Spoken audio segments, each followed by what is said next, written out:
আরিফ, আলু আমদানি নিয়ে বন্দর কর্তৃপক্ষ এবং ব্যবসায়ীরা কি বলছেন?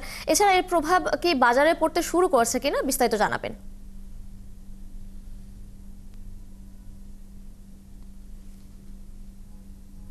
ধন্যবাদ আপনাকে। আপনি যেমনটি বলছিলেন, হিলি স্থল বন্দর দিয়ে ভারত থেকে আলু আমদানি বন্ধ রয়েছে।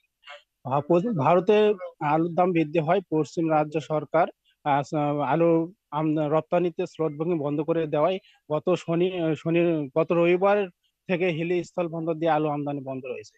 তবে হিলি স্থল বন্দর দিয়ে আলু আমদানি বন্ধ থাকলেও এর দাম বাড়ার কোনো প্রভাব দেখা যায়নি খুচরা ও পাইকারি বাজারে। আমি বাজারে এসে যেটি দেখতে পেয়েছি আমি, যে গত সপ্তাহে যে আলুটি বিক্রি হয়েছিল 65 থেকে 70 টাকা, সেই আলুটি এখনই কিন্তু বিক্রি হচ্ছে 65 থেকে 70 টাকা খুচরা বাজারে। আমি পাইকারদের সঙ্গে কথা বলেছি, পাইকাররা আমাকে যেটি জানিয়েছেন যে আসলে হিলি স্থল বন্দর দিয়ে আলু আমদানি ভারত থেকে বন্ধ থাকলেও আমাদের দেশের কিন্তু অনেক জায়গায় আলু উঠতে শুরু করেছে।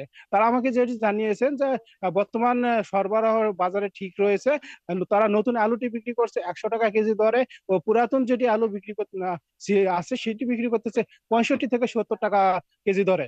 তবে এই বিষয়ে আমি আমদানিকারকের সঙ্গে কথা বলেছি, আমদানিকারক আমাকে যেটি জানিয়েছেন যে আসলে হিলি স্থল বন্দর দিয়ে আলু আমদানি স্বাভাবিক ছিল, তবে গত রবিবার থেকে হিলি স্থল বন্দর দিয়ে আলু আমদানি বন্ধ রয়েছে। তবে আলুটি যদি ভারত থেকে আমদানি করা যেত, সেক্ষেত্রে খুচরা বাজারের দামটা অনেকটাই কমে আসতো বলে তারা আমাকে জানিয়েছে। তবে আমি বাজারে এসে ক্রেতাদের সঙ্গে কথা বলেছি, ক্রেতারা আমাকে যেটি জানিয়েছেন যে আসলে বর্তমান কয়েকদিনের মধ্যে হয়তো দেশের বাজারে নতুন আলু ভরপুর শুরু হবে।